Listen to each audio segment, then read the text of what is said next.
so far, Buddy looks amazing, averaging 22 points a game, 4 rebounds, 7.5 assists, almost 2 steals, and shooting 45% from 3 on 10 attempts per game. He also had his career high in assists in a single game already, and it's just his 3rd game with us.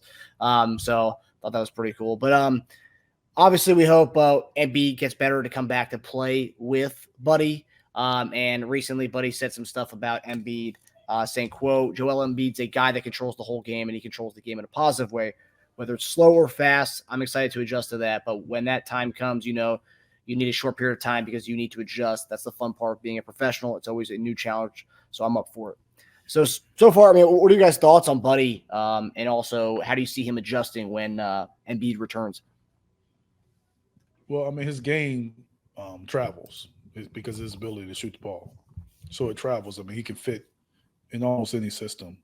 It comes down to the details of how he's going to get his shots, how efficient he is, and if the team is kind of making him more of a focus.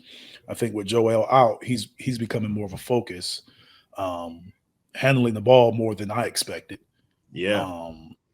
So I know that right there is where I think it'll be different when Joel comes back. Him handling the ball as much. But the shots, I mean, I think that comes down to Nurse and his staff finding more ways to get him more shots. So I don't think the shots should ever go down. But maybe the ball handling responsibilities will. But so I think he'll adjust because his ability, because like I said, his game travels. He can move it around because of his ability to knock it down. So we're going to be getting him, mid-season or beyond mid-season, at least with Embiid at the same time, because of his shooting and his skill set. That's how it's so much easier for him to transition with Embiid than it would be for like someone like getting Harden like mid-season, right? I mean, it would, because a guy like Buddy, you can call plays for him, but it's not sets where he is just holding the ball or he's making the play. He can just be receiving the ball and knock down shots. So you can have action with him and Joel have the ball instead of him having the ball. You can initiate different ways to get him involved. And that's what I'm saying. Like, you got to be a little creative as far as getting him shots and not just depend on Joel or Maxey making the play and getting him shots, because teams are going to be locked into him as a shooter. Yeah. So they're not going to, especially as you get closer to the playoffs or in the playoffs, they're not going to give him clean looks. So it has to be some form of creativity to get him some shots when Joel is back and we're at full throttle. They need to start watching film on the old JJ Redick Embiid. Yeah, I mean, that's what I'm saying. So you have to get him shots. Sort of in the same way with JJ. I think that and Curry. JJ was great coming off of those down screens, a lot of that action. Where I think Buddy is he's more of a risk taker as far as shot selection, more so than JJ was. So he'll take more shots. He'll take more challenging shots. So I don't think he needs to be in a situation where he's always seeking the shot. I think the team got to help him. The coaches got to help him. The players got to make it a point of emphasis also to get him good looks. It's also funny too. JJ Redick 6'3", Buddy Hield's listed at 6'4", but when you look at them on the court, Buddy looks so much taller than JJ Redick does. Well, he is taller, but they measure now. Your height is barefoot. It wasn't then. Okay. So he's probably like 2 inches taller than him then. He's probably 1.5, something like that. Yeah. Well, I think his minutes will come down a bit. He's playing like insane 39 minutes per game right now. I don't think that's going to keep up all year, especially when we get all of our depth back. I think his points per game will come down a little bit. I don't think he'll be averaging 22, 23 the rest of the season, especially when you have Embiid and Tobias back full time. I don't think his 3-point attempts will go down that much. He's at 10 a game right now. I think he probably goes more to closer to his career average. I think his career average is around like 8 or 9. Yeah, 7.7. I think it'll go around 8.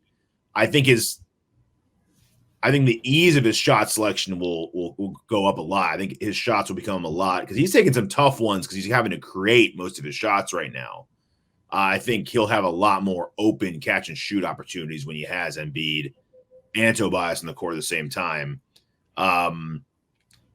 Yeah, I'd say the transition should be pretty easy for him as opposed to some other playing style players because it's just, while he gets really infiltrated and he gets that groove with Embiid, he could just, take what the defense gives him and have open shots when it's there and a dribble handoff here and there, a down screen here and there, and until you start calling stuff up for him.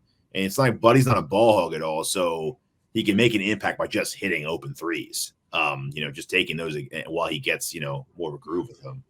I don't think it'll be that difficult. I mean, easier said than done, but I also just love his attitude, just talking about him, how many good things he said about Philly. And,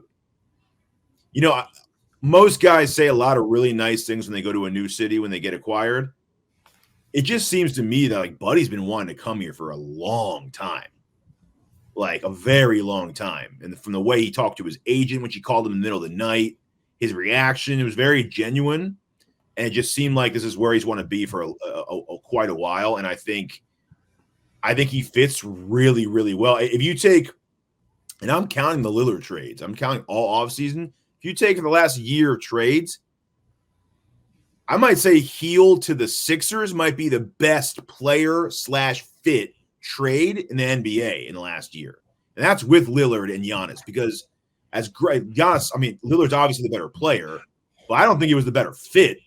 I just think with Buddy's skill set and how good he is, I think it's one of the better trades we've seen in a long time with what it'll translate to.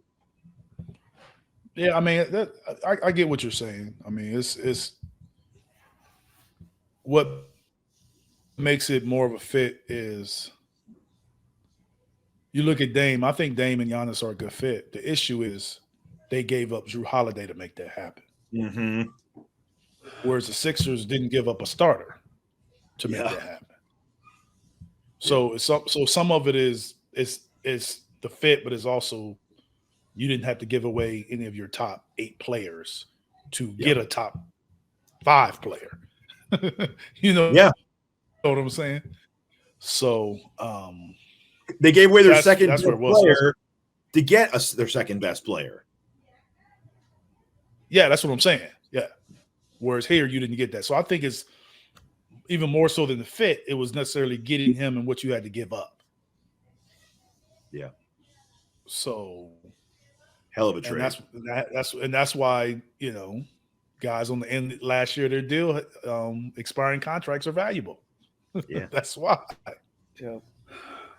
But it was so fantastic trade. I see a lot of the big Indiana Twitter accounts. They're just saying how much they miss Buddy and how much the offense has not necessarily been hurting, but you just see the difference in the floor spacing and how easy some of those, threes that he was hitting. And it's great to see. Yeah. It's good to see when the former team is missing a player that bad.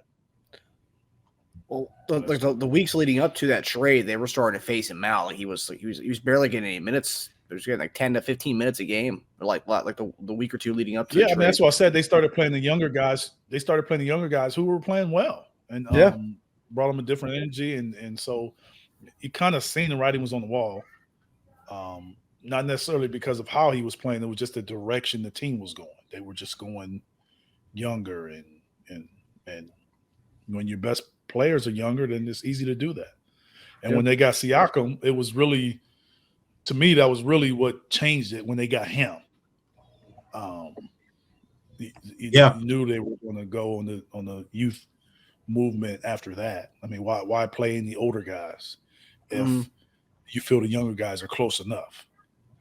Yeah, and Neesmith's been playing really well. Yeah, that's what I'm saying. That's why easier to do that. Yeah, I've always been a big Buddy fan. Loved him in college. He was really probably one of the Ironically, Redick and Buddy, two of like the most fun like college players in the last like 20 years to watch. So it's funny we've had both of them, and they're going to play the similar type roles with when Embiid comes back.